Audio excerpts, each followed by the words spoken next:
terutama Sabung Kopi di desa Masa Kota. Kemudian selawat kepatuhan Allah Nabi besar Muhammad Sallallahu Alaihi Wasallam yang mana dia menyampaikan kami siap menerima laporan, kami siap membantu. Apabila kami tidak segera, itu bukan karena kami tidak mau.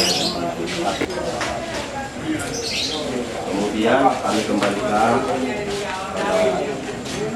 Pak yang hormat,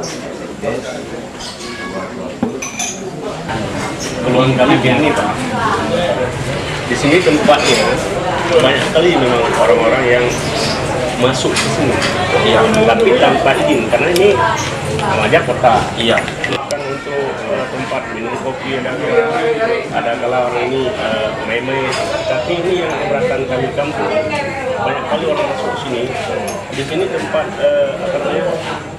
beli buku juga judi di sini banyak juga. Tapi kalau misalnya kita cegah itu bisa jadi stemming di orang pasar ini yang ini tidak kumpul tempat untuk membuka mereka tadi wah bukan masyarakat kita orang masuk tadi wah apa itu dalam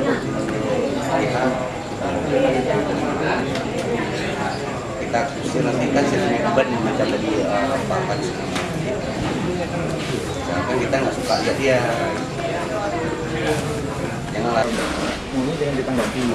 Satu, kalaupun bisa ditanggapi ketika laporan dari perangkat desa. Ini saran. Karena gini, yang namanya dia tadi bersampah. Berarti dia pasti tentunya membuat hal yang negatif, membuat kekacauan di dalam desa. Kalau sekali dua kali nggak apa-apa, mungkin udah terulang-ulang. Dan mungkin namanya aja sendiri mungkin sudah ada di pihak bapak mungkin. Jadi